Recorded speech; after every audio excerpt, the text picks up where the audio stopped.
Well, hello, everybody. This is Professor Paul Hicks. Welcome back to Philosophy.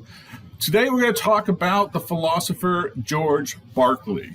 But before we get into George Berkeley, I need to talk to you a little bit about John Locke. In particular, in his essay, the second book, he lays out his theories of ideas, in particular, simple ideas and complex ideas. What's the distinction between those two? He also lays out his ideas of primary qualities and secondary qualities, and an understanding of this is going to be absolutely required in order to understand George Berkeley. So let's just go over a real brief understanding of John Locke, and then we'll go ahead and jump right into George Berkeley. All right, so John Locke is a very famous British philosopher. His dates are 1632 to 1704. He is an empiricist philosopher. He argues against innate ideas. Up until this time, you had a lot of philosophers going all the way back to people like Plato, more modern philosophers for Locke, people like Descartes, that argued ideas were innate in us. That is, maybe we were born with them, or they're just part of the structure of our mind itself. And so in his first book, he goes ahead and argues against innate ideas, and that we, in fact, don't have any innate ideas. He really kind of considers it absurd to think that we do. So let's go ahead and talk about book 2, where he lays out his theory of ideas. So to start, Locke asked us to suppose that the mind is void of all ideas, right? So the mind, it may have certain dispositions. That's fine for Locke, but it doesn't have any sort of ideas at first. That is, we are a tabula rasa. We are a blank slate. All right, but keep in mind, we do have certain dispositions to think, but until we actually get ideas, we don't have anything to think, right? So for Locke, we're dispositionally capable of thinking, but we cannot, in fact, do it until it's furnished with ideas. So the question for us then is, how does the mind actually acquire ideas? Well, Locke answers this through what he calls sensation and reflection. So what is sensation?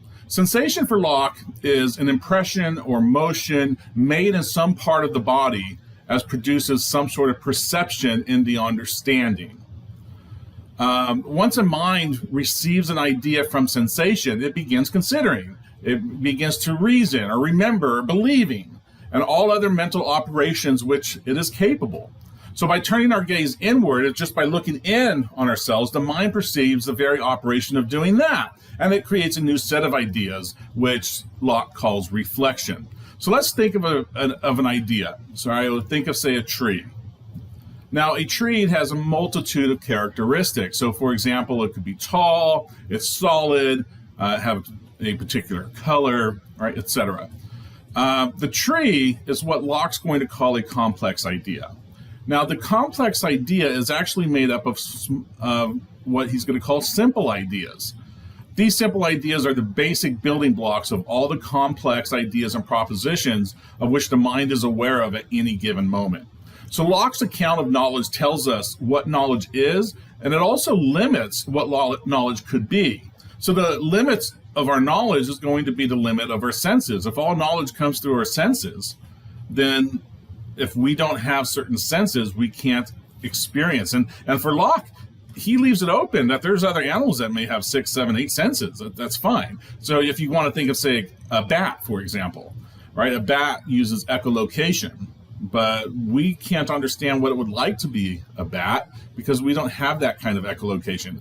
Echolocation is, for lack of a better word, is off our radar. It's not something that we understand or can experience.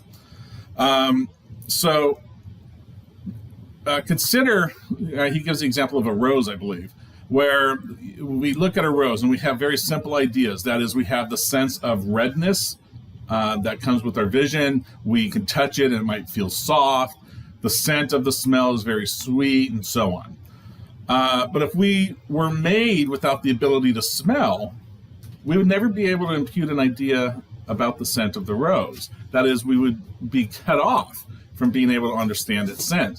We are limited by our senses as to what simple ideas we can, in fact, experience.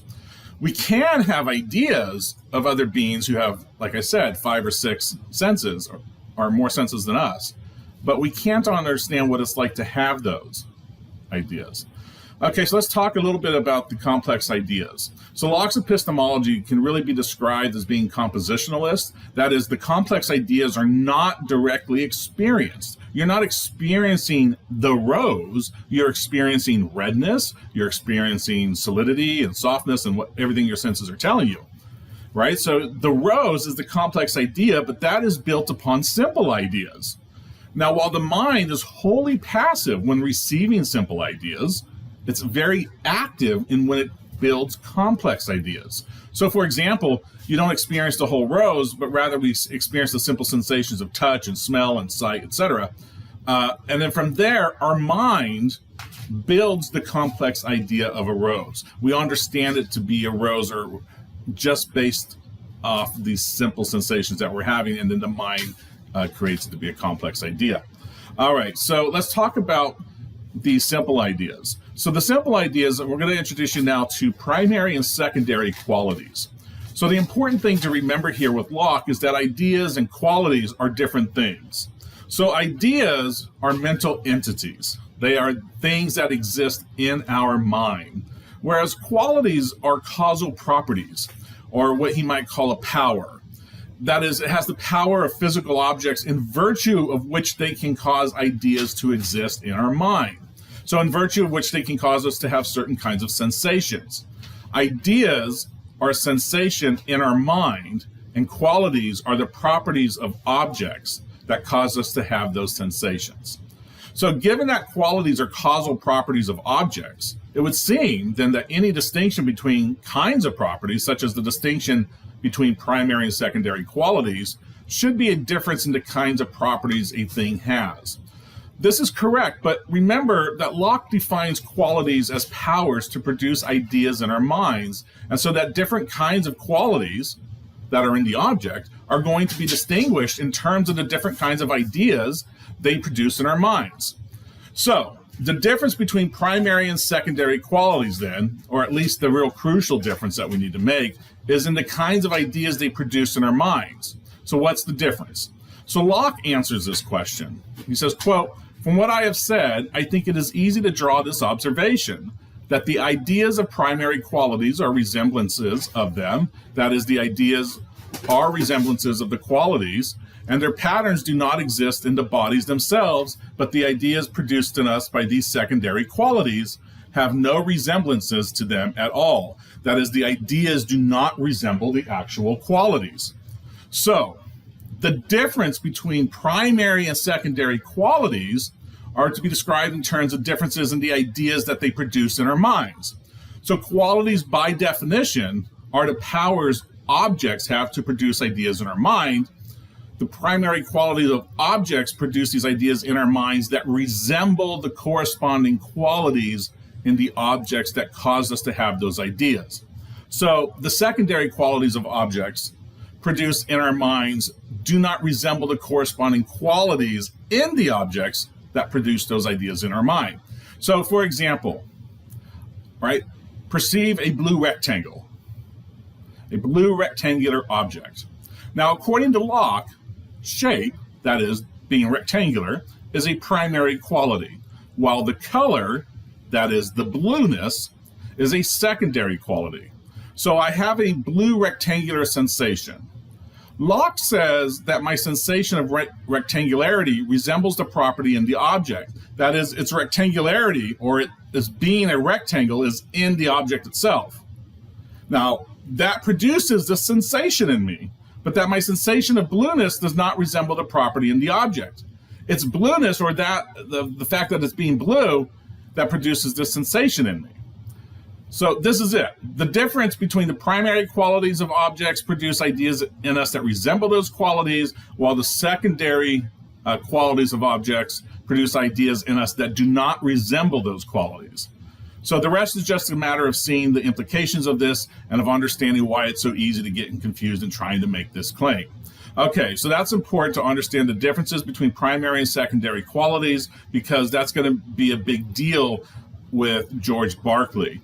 And we're going to see whether or not George Berkeley understands John Locke right or wrong, and the quality of his actual reconstruction of the argument. So let's get into this. So George Berkeley, his dates are 1685 to 1753. He is going to argue against what we call abstract ideas. And he's also going to argue against materialism. He's going to argue in favor of what's called immaterialism. So not only do we not have abstract ideas like so many philosophers up until this time have argued, but the material world, as we think we understand it, actually doesn't exist. All right, so let's go ahead and kind of get into this just a little bit. All right, so let's talk about abstract ideas and see if we ever have this ability to abstract or not. So Berkeley starts, he says, it's agreed on all hands that the qualities or modes of things do never really exist, each of them apart by itself and separated from all others, but are mixed, as it were, and blended together, several in the same objects. But we are told the mind, being able to consider each quality singly, or abstracted from those other qualities with which it is united, does by that means frame to itself abstract ideas. Not that it is possible for color or motion to exist without extension, but only that the mind can frame to itself by abstraction the idea of color, exclusive of extension, and of motion, exclusive of color and extension. Now, Berkeley's going to have three attacks on this doctrine of abstraction. He's going to have three arguments. We're going to call the first one the I can't do it argument. That simply, I just can't do it. I cannot abstract, and neither can you. Second, he's going to argue we just don't need it. And if we don't need it, why do we develop it? And three, the theory is going to lead to inconsistencies. That is, there's some absurdities that are going to obtain if, in fact, the abstraction theories can hold. So let's go ahead and get into the first one. This is out of his Principles of Human Knowledge. This is paragraph 10 in the intro. The I can't do it argument. All right. So it is possible for me to imagine representing to myself the ideas of particular things that I have perceived, and of splitting those ideas up and reassembling them in various ways. So, for example, I can imagine a man with two heads. I can imagine the upper parts of a man joined to the body of a horse. I can consider the hand, the eye, the nose, each by itself abstracted or separated from the rest of the body. But whatever I imagine, it must have a particular shape and color. Now, some have argued, and here he's referring to Locke, that if we observe Peter, James, and John have certain features in common, then the mind can form a complex idea that leaves out whatever differentiates these men from one another or from other men, and retains only what is common to all. That is, they get the essence, or they get the manness of it. And in this way, they make an abstract idea of man. So they argue, he says, that in abstracting in this way, we can grasp human nature. But any idea I have of a man must be of a specific kind of man. That is, he must be, say, white, black, brown, straight, crooked, tall, short. Right? When I think of a man, I don't think of man in abstraction. I have to think of a particular man that has particular qualities. Now, try as I may, I can't get into my mind the abstract idea of man without actually tying it down to some sort of particular man. Now, similarly, I can't get into my mind the abstract idea of motion that leaves out the thing that moves and is neither swift nor slow, curved nor straight. And he says this holds for all abstract ideas. So just think about this if you can. Think of, try to think of a man, but don't think of a man that has any color. Don't think of a man that has any shape. Just think of manness itself. Is this something you can do? And when you do it, what's happening in your mind when you start to do something like that? When you try to understand what it is to be a man, what happens in your mind, or at least what happens in my mind, is I think of a particular man. I think of a particular figure. Right? So Berkeley is kind of onto something here. He does admit that we can, of course, abstract in a certain kind of sense. That is, say, when several parts are when several parts or qualities are united in an object. We can think of them separated from the others as if it could really exist apart from them. But it is impossible, he says, to abstract in a philosophical sense. So by this he means, one, can we conceive abstractly and in isolation a quality that couldn't exist in isolation? For example, color and motion. And two, form a general notion by abstracting from particulars in the way already described with man.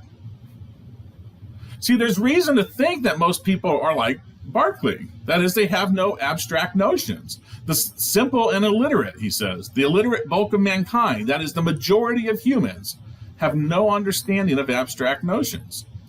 As a result, we can conclude that if there are any abstract ideas, that they only exist in the mind of learned men.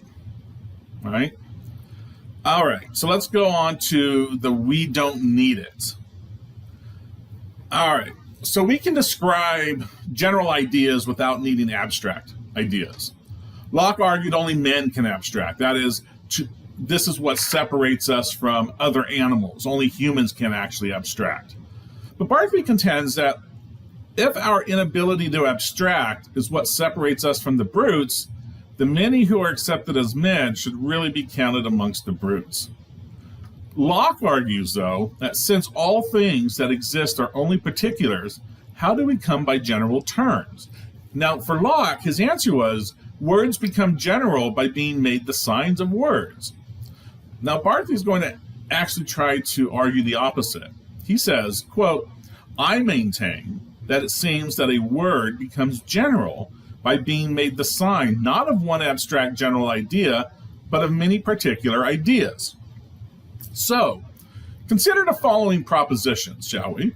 Number one, a thing's change of motion is proportional to the force that is exerted on it. Number two, whatever is extended can be divided. Now, these axioms are to be understood as holding for motion and extension in general. They do not suggest, however, an idea of motion without a body moved and with no determinate direction or velocity, or that I must conceive of an abstract general idea of extension, which is not line or surface or solid, not large or small, not black or white or red or any other determinate color. So the first axiom holds true for every motion that I consider. The second axiom holds for every specific extension. Therefore, according to Berkeley, we do not need to appeal to the existence of abstract ideas to understand general ideas. And if we don't need to do it, then by Occam's razor, we shouldn't do it. So if abstract ideas are not needed for communication, Berkeley takes the fact that infants and poorly educated people communicate, while the formation of abstract ideas is said to be difficult as a basis for doubting the difficulty thesis. He's able to give short shrift to the contention that abstract ideas are necessary for knowledge. The abstractionists maintain that abstract ideas are needed for geometrical proofs. But Berkeley argues that only properties concerning, for example, a triangle, as such, are germane to a geometric proof. So even if one's idea of a triangle is wholly determinate, none of the differentiating properties prevent one from constructing a proof, since a proof is not concerned solely with the idea with which one begins. And so he maintains that it is consistent with his theory of meaning to selectively attend to a single aspect of a complex determinate idea. So, to better understand what makes a word a general term, we must first understand how ideas become general. So Berkeley does not reject general ideas. He only rejects abstract general ideas. So if we want to speak meaningfully and not say things that we can't make sense of, we must agree to the following. An idea which considered in itself is particular becomes general in its meaning by being made to represent or stand for all other particular ideas of the same sort as itself. Suppose, for example, that a geometrician proving the validity of a procedure for cutting a line in two equal parts draws a black line 1 inch long. As used in this geometrical proof, this particular line is general, and its significance because it issued to represent all particular lines, so that what is proved regarding it is proved to hold for all lines. And just as that particular line becomes general by being used as a sign, so the word line, which in itself is particular, is used as a sign with a general meaning. That is, the line is general because it is the sign, not of an abstract or general line, but of all particular straight lines that could exist. And then the word is general for the same reason, namely that it stands equally well for each and every particular line, right? So it works for every single line, and that's what's going to make it general. All right, so let's go ahead and move on now to the third argument against abstraction, and that is that the theory of abstraction leads to some sort of inconsistency, and if it leads to an inconsistency, we should really get rid of it, he thinks. So Berkeley's going to go ahead and continue to quote John Locke.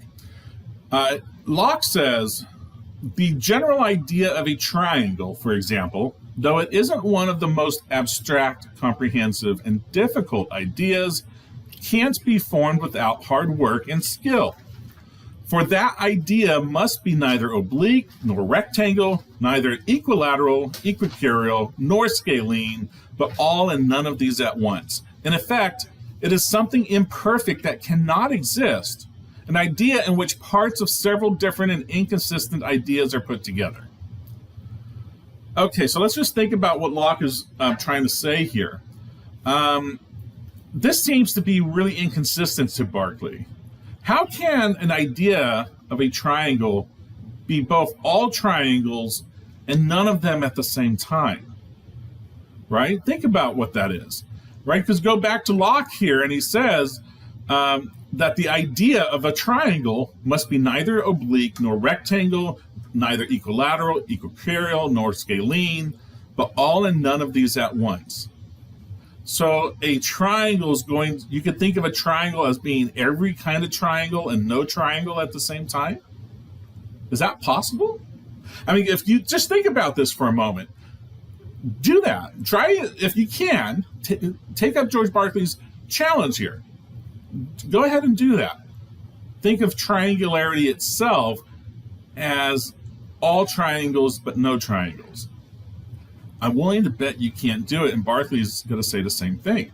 He says, if anyone thinks he can form in his mind an idea of a triangle such as the one described in that passage, I shouldn't waste my time trying to argue him out of it. I merely ask you, the reader, to find out for sure whether you have such an idea. This can be very difficult. What is easier than for you to look a little into your own thoughts and discover whether you do or can have an idea that fits the description we have been given of the general idea of a triangle, that is, remember, neither oblique nor rectangle, neither equilateral nor equatorial nor scalene, but all and none of these at once. That is an inconsistency.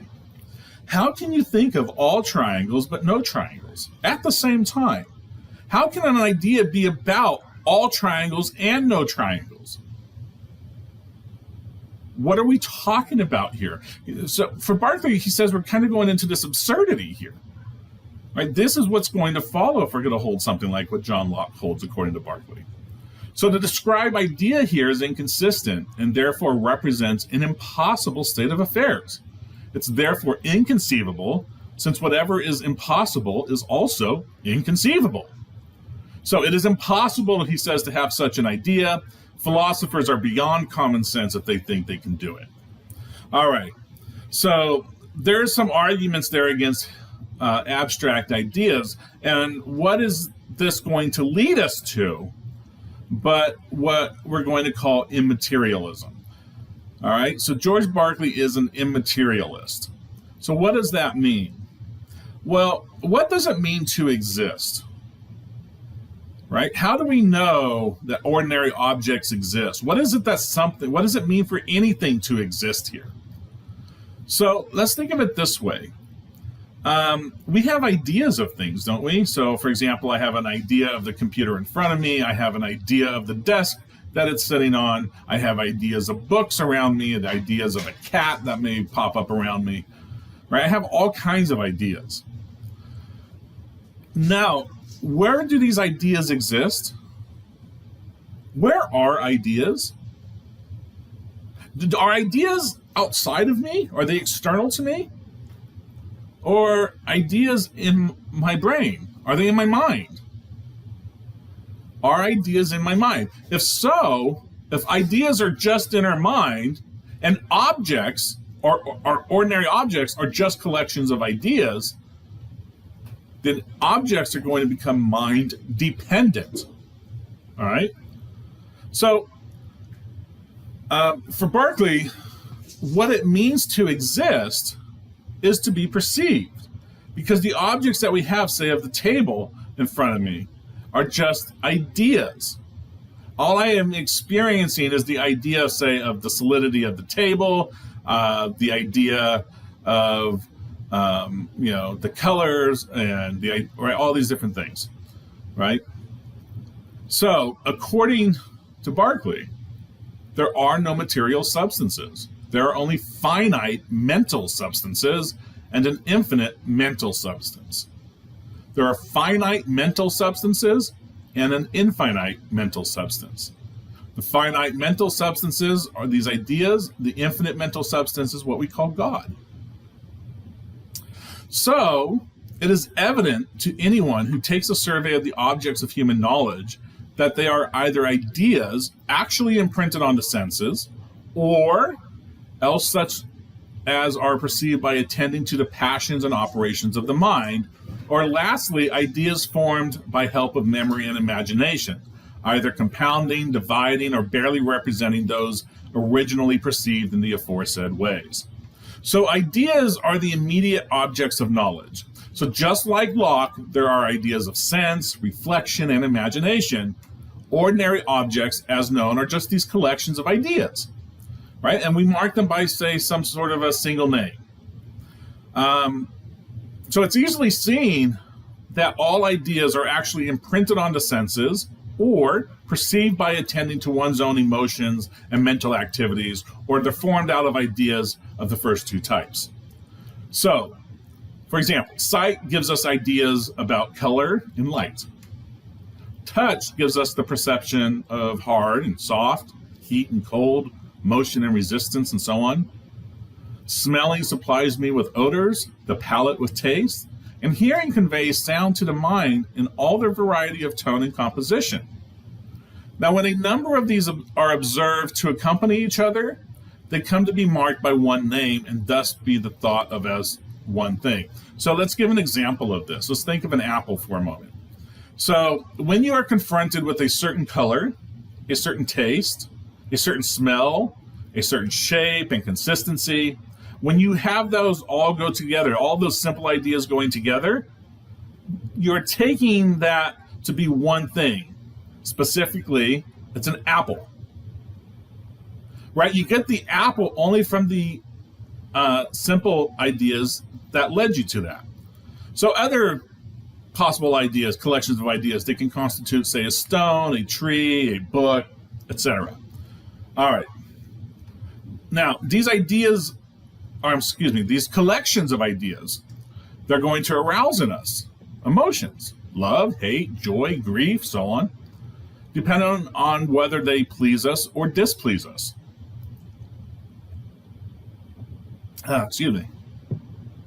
So let's talk about the mind here then for a bit.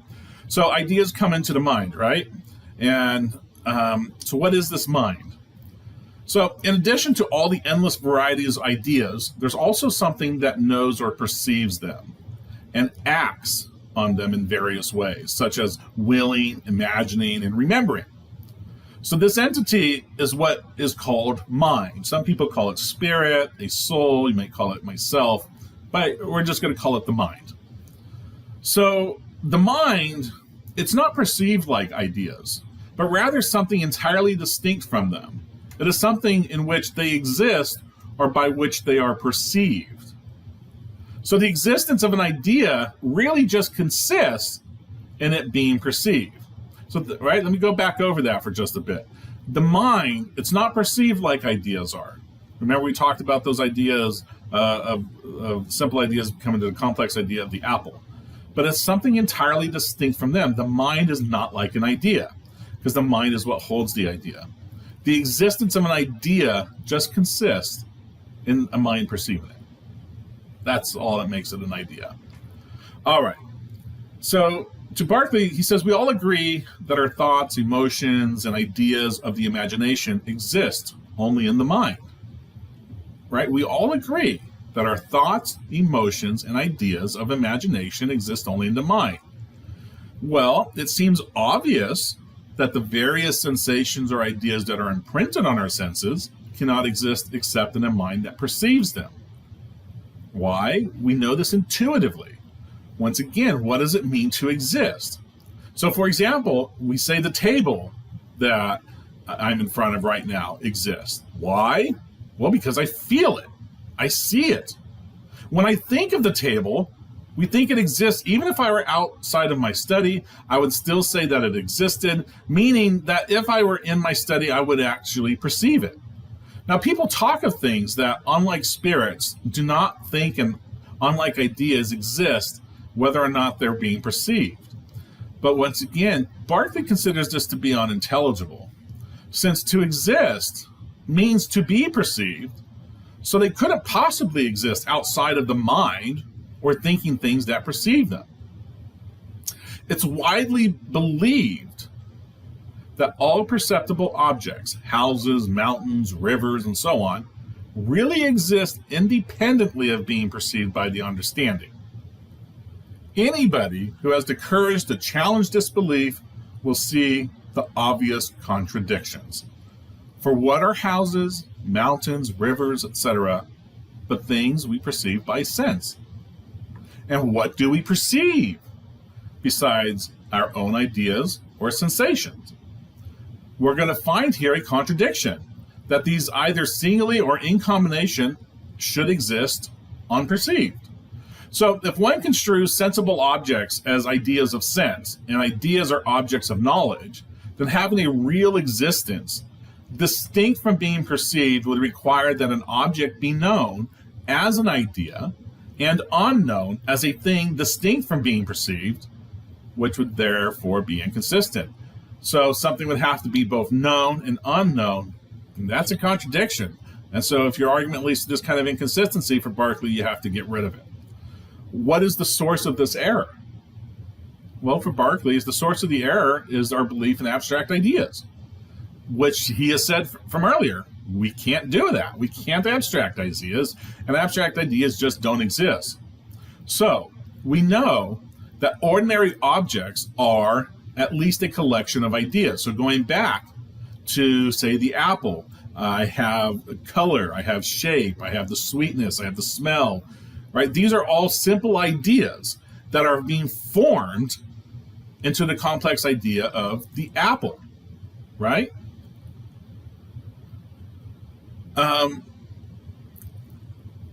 So we know that the apple is just a collection of the ideas, right? Of how it smells, tastes, etc. So some would then argue that there are things like these ideas that resemble actual things that exist outside the mind in some sort of unthinking substance. Think about that for a bit. We know the objects are just ideas. Objects are just a collection of ideas.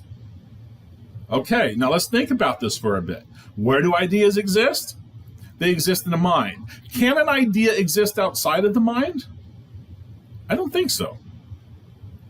What would it be? What would it mean for an idea to exist in something other than a mind by which it can hold that idea? So the only thing that can resemble an idea, according to Berkeley, is another idea itself. That is, we're going to call this his likeness principle. The only thing that can resemble an idea is an idea itself. Like resembles like. So a color or shape cannot resemble anything but what? Another color or shape. If you were to introspect, you will find that you cannot conceive of any likeness except between your ideas. Besides, what are these supposed originals or external things of which our ideas are the pictures or representations?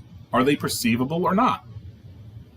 Right? What are these objects that are supposed to exist? Can we perceive them? If we can perceive them, then Berkeley wins the argument because they're just ideas. All right, well, let's say we can't perceive them. Then does it make sense to anyone that a color is like something that is invisible? That hard or soft is something that is intangible? What are we talking about when we talk about ideas like a color? But we're saying it's an invisible color. How is that an invisible? What does that mean? What are you talking about? Can you understand hardness or softness just by something which is intangible? I don't think you can. So now he's going to go talk about the primary and secondary qualities. All right, and this is once again going back to Locke. So some people distinguish between primary and secondary qualities, he says. We know who this is. They use primary qualities to stand for things like extension, shape, motion, rest, solidity, and number. They call secondary qualities all the other perceptible qualities. For example, color, sound, taste. Now, they admit that secondary qualities do not resemble anything existing outside the mind or unperceived. However, they claim that primary qualities are patterns or images of things that exist outside the mind in an unthinking substance that they call matter. What is matter? What is this matter that is supposed to exist, is what Berkeley's going to come after. So what is it that they mean by matter? Well, Berkeley says by matter, it's supposedly understood that there's this inert, senseless substance in which extension, shape, and motion actually exist. Okay, but here's a problem. See, for Berkeley, he thinks he's already shown that extension, shape, and motion are clearly nothing but ideas existing in the mind, and that an idea can only be like another idea. So what follows from this? Well, consequently, neither they nor things from which they are copied can exist in an unperceiving substance. The very notion of the so-called matter or any corporeal substance, he says, involves a contradiction. It involves a contradiction. The idea of matter is just an idea which must exist in a mind. Okay, so all right, let's get this straight here. Can an idea exist in something which is an unperceiving substance? If objects are just collections of ideas, then they must be dependent upon a mind to exist, not an unperceiving substance, right? He says those who assert that shape, motion, and other primary qualities exist outside the mind in unthinking substances say in the very same breath that color, sounds, heat, cold, and other secondary qualities do not. So they tell us that secondary qualities exist in the mind alone and depend on the different size, texture, and motion of the smallest particles of matter. All right, well, what does this actually tell us? Well, one, primary qualities are inseparably united with secondary ones and can't be abstracted from them even in thought. Therefore, it clearly follows primary qualities exist on the mind, just as the secondary ones do. So let's go ahead and try to defend this. Let's look at one.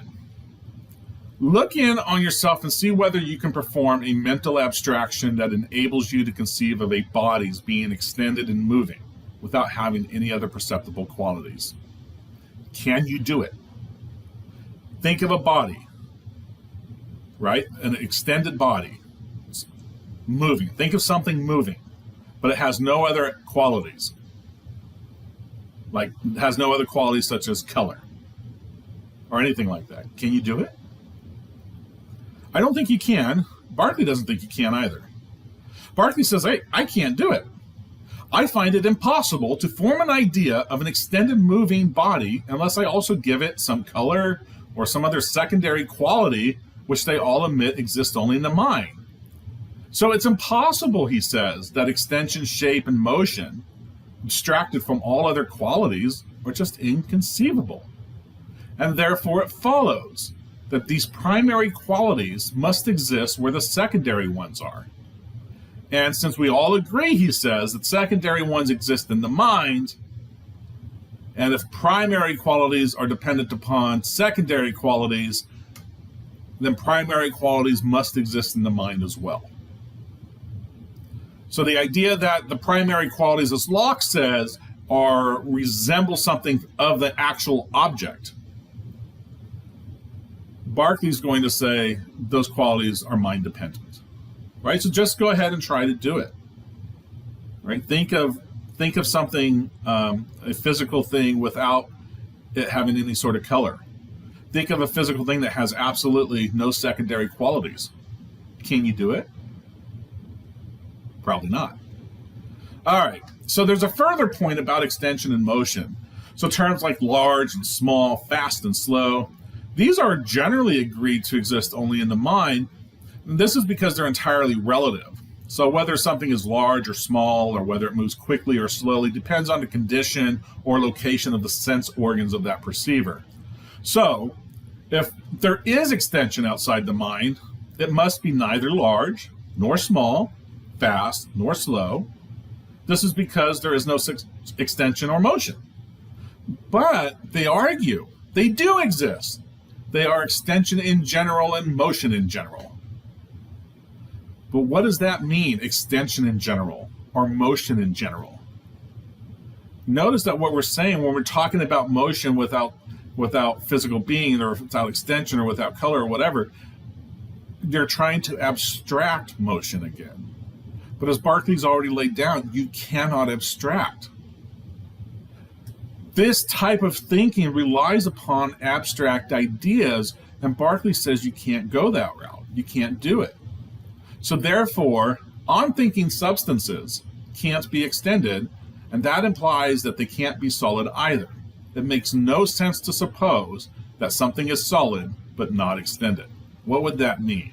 What would it mean for something to be solid but not actually extended in space? Go ahead. Imagine that. Try to picture that. See if you could do it. Berkeley says, I can't do it. It's irrational. All right, well, let's talk about numbers. So look, even if we grant that primary qualities exist outside the mind, it must be conceded that number is entirely created by the mind. This is because the same thing can be assigned different numbers depending on how the mind views it. So for example, the same distance is 1, 3, or 36, depending on whether the mind considers it in terms of yards, feet, or inches. Number is so obviously relative and dependent on men's understanding that it is surprising that anyone should ever have credited it with an absolute existence outside the mind. All right. So that doesn't make any sense either, and this is going to lead him to his immaterialism. All right, so let's talk a little bit about material substratum. This was a term used by people like ancient philosophers of Aristotle, where they argue that extension itself is just a quality of matter, and that matter is the substratum that supports it. So Berkeley's argument is going to be, what are you talking about? What does that mean? What is meant when we say something like matter supporting extension? Even if you have no idea what matter is in itself, you must have at least some relative idea of it, so that you know how matter relates to qualities. You must have some idea of what it means to say that it supports them. If you don't even know that, then what you're saying has no meaning. What is substratum? What does it mean to actually support matter? When we consider what they mean by material substance, we find them admitting that the only meaning they can give to those sounds is the idea of being in general, together with the relative notion of its supporting qualities. Okay, what is being? What does being possibly mean? It seems as if it's an abstract and incomprehensible. All right, so in short, if there were external bodies, we could possibly come to know this.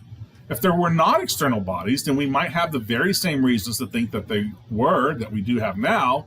And even if external bodies don't exist, people would still believe in them because the sensations or ideas that we actually have.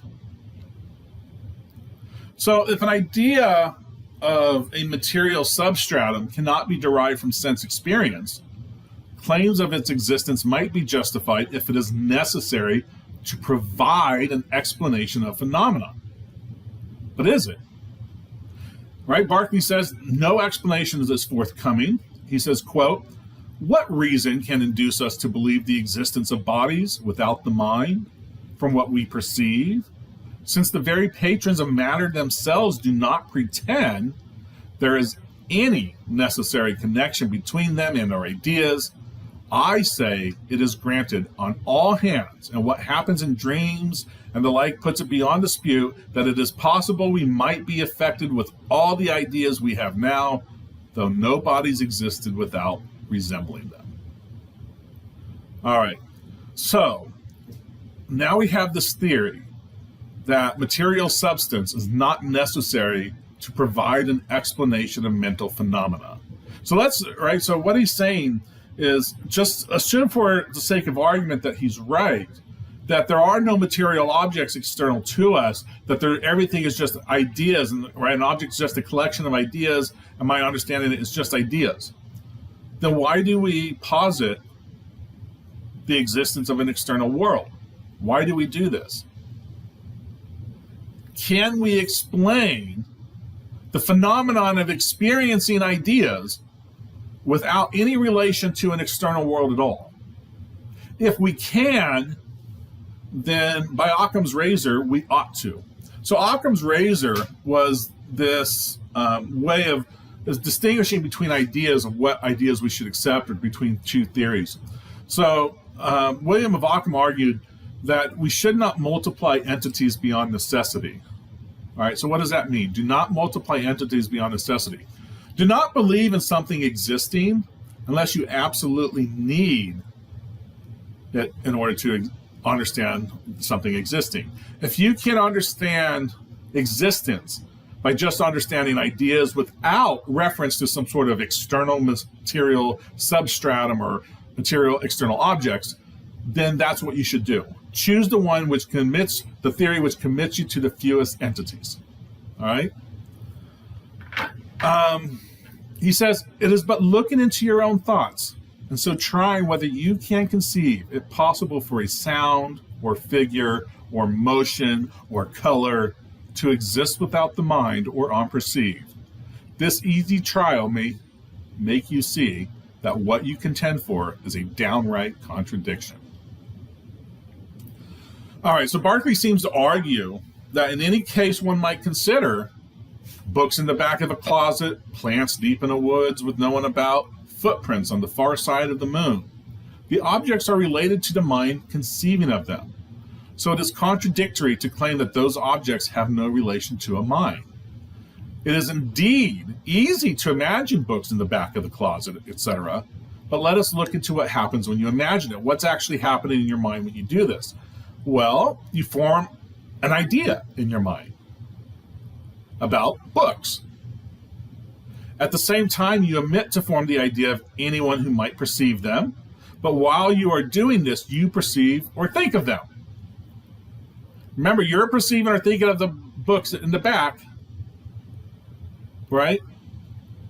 But you have to omit to form the idea of anyone who might perceive them, but at the same time, you're perceiving of them at the time. You see what's happening here? It's a contradiction. So what does this show? Is that you have the power of imagining or forming ideas in your mind, but it doesn't show what you can conceive it possible for the objects of your thought to exist outside the mind. All right. To show that, you would have to conceive them existing unconceived, which is an obvious contradiction. We can't do that. All right, so let's go ahead and conclude this just a little bit. So, according to George Berkeley, we have no grounds for claiming that an ordinary object is more than just a collection of ideas.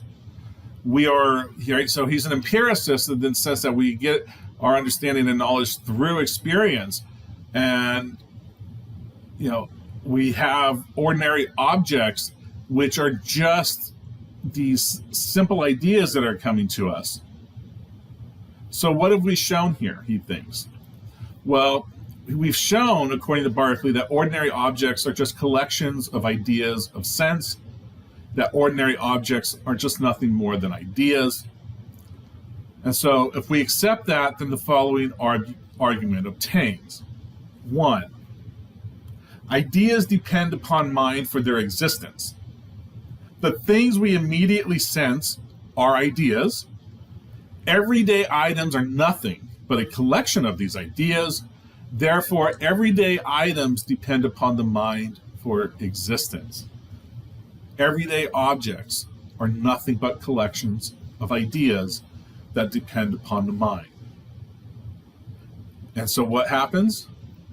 We get rid of the material world. We don't need it. It's not required. It's not necessary to understand. It has contradictions to it, and it creates problems. And so for Berkeley, what we have is an immaterial world. That what exists are ideas and minds by which perceive those ideas. That's it. Right? Because going back again, if all objects are just a collection of ideas, how can those collection of ideas exist in anything but a mind to perceive them? Right? Think about that for a bit. All right, so there's a good little introduction into George Berkeley.